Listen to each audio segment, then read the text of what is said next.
psychiatric warning signs, and that if they were, flagged, they could be triaged to a variety of solutions, like court-ordered physicians, or psychiatrists, right? Or like potentially house arrest, just for having social media posts that the AI has determined is bad. It's very messed up. So, ultimately they didn't make HARPA, but Biden made HARPA. It's called ARPA-H. And the same architects of the HARPA that was being pitched under Trump. Over the last month and a half, inundated. I think people have already forgotten about the church shooting in Minneapolis, the Irana stabbing in North Carolina, and obviously Charlie Kirk this morning. I'm not sure if you guys saw, but somebody with a sniper shot people at the Dallas ICE facility. So it seems like this accelerating political violence is definitely going to be used as a frame to push and take civil liberties. And I think one thing that people forgot, Mark, I think I saw you comment on a tweet I put out about this, but right after the Minneapolis shooting, you had some ex-IDF guy on Fox Business News saying that he was ready to deploy Gideon, his AI pre-crime surveillance tech. Yeah.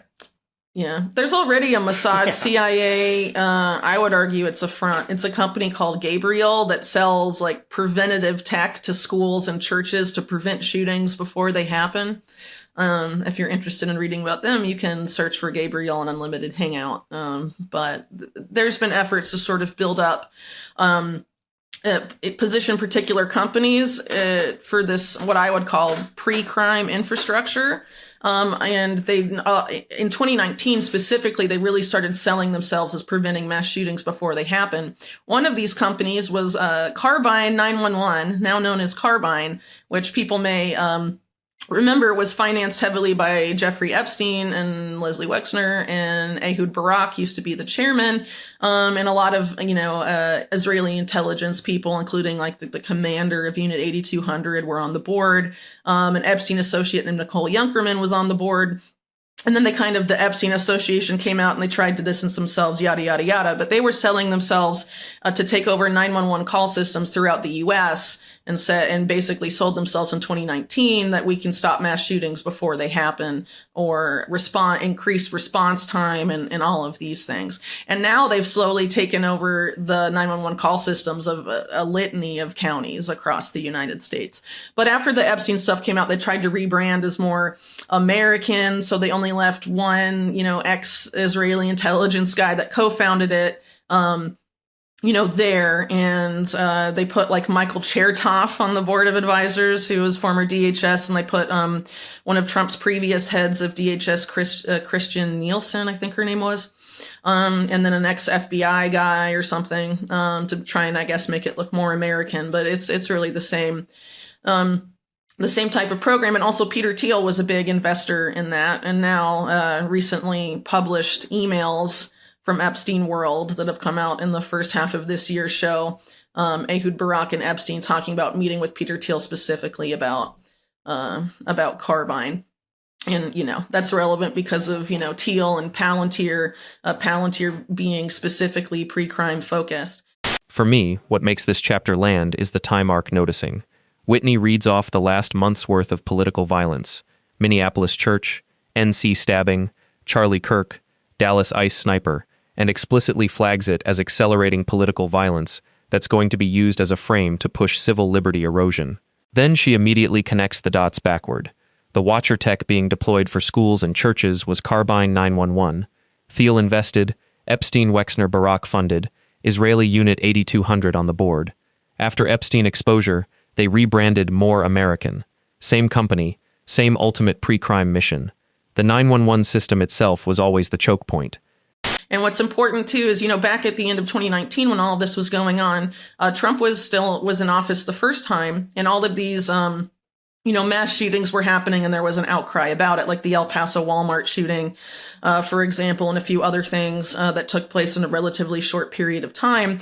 And what's interesting about that is before those shootings happened, not long before, William Barr, who was Attorney General, gave this speech where he basically was like, we need to remove encryption.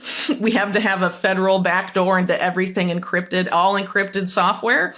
And we'll eventually get that, because what he called a galvanizing event would soon happen that would help reduce Americans' resistance to that policy, right? And then all of these shootings happen, and then in that same and then not long after that, William Barr makes pre-crime an official policy of the Department of Justice. So he set up the infrastructure to legalize pre-crime at that time, in October 2019, and so it's been being built on ever since, but they haven't really necessarily deployed it massively, right? But they've set up the legal infrastructure to legalize it, and they created a program under which the DOJ has made a few arrests that's called DEEP. It's an acronym. I forget exactly what it stands for, but they've made a few arrests where they've arrested people preemptively for social media posts. Right. And then in that same period of time, also, Trump came out and his touted response to these mass shootings was to have social media sites deploy some sort of software program that would detect shooters before they can act. Right. So continuing to build on this pre-crime thing. And at the time, he was being pitched, and the biggest lobbyist in the administration for it was Jared Kushner and Ivanka Trump, to create this new agency, a health DARPA, or a HARPA, they called it. And the first program of it, the pilot program of it, was called Safe Homes, which is, again, another very long acronym for something that I don't remember. Sorry. But basically, the idea of it was to have AI scour American social media posts in mass, and then use an algorithm to determine which posts show users exhibiting early neuropsychiatric warning signs, and that if they were, flagged, they could be triaged to a variety of solutions, like court-ordered physicians. When Whitney lays out William Barr's framing here, it stops being hypothetical.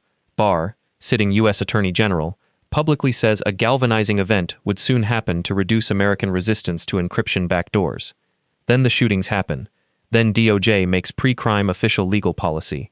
Then Kushner plus Ivanka pitch HARPA, AI scanning every U.S. social media post for early warning signs.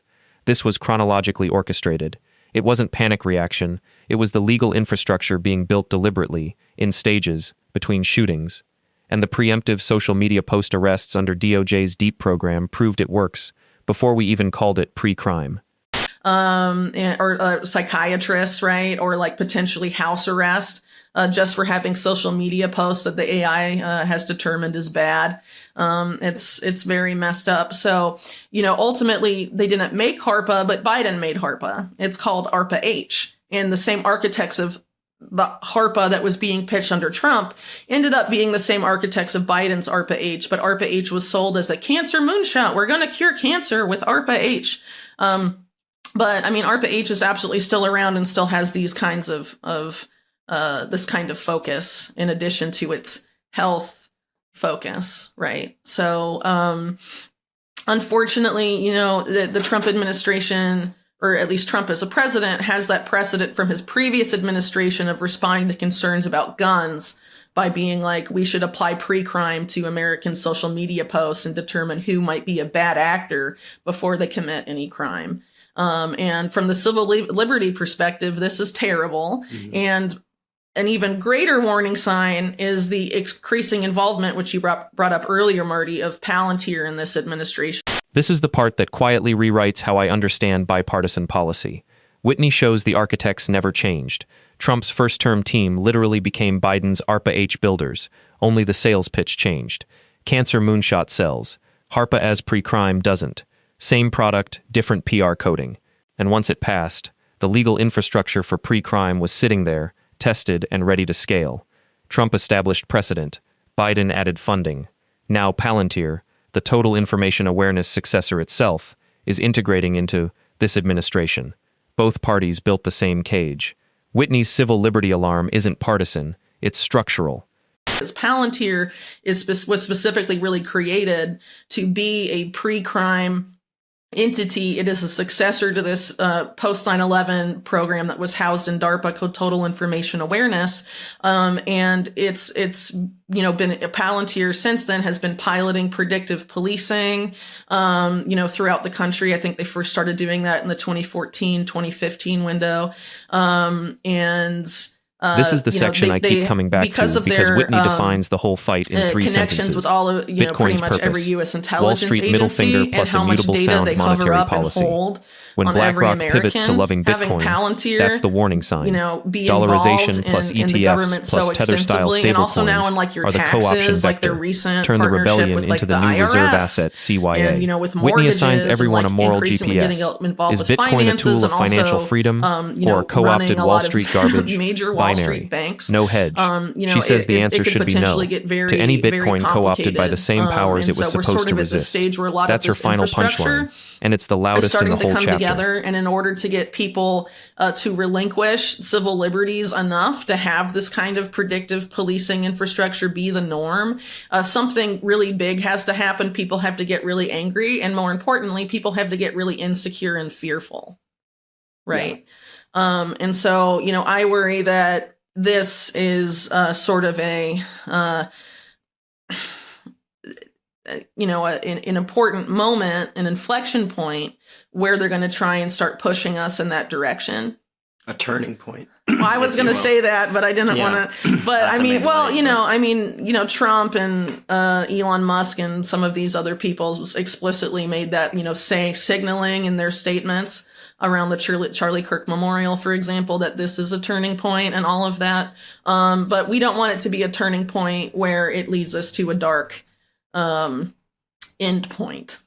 This is where Whitney hands the viewer the punchline and quietly asks who shows up at the funeral.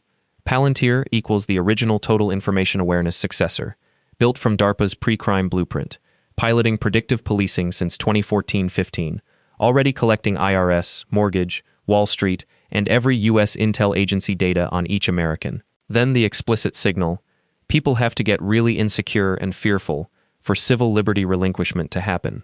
The Trump-Musk signaling at the Charlie Kirk Memorial that this is the turning point is them laying the cornerstone. The pre-crime infrastructure is ready. The fear is being managed. The only thing missing is public memory of what's being built.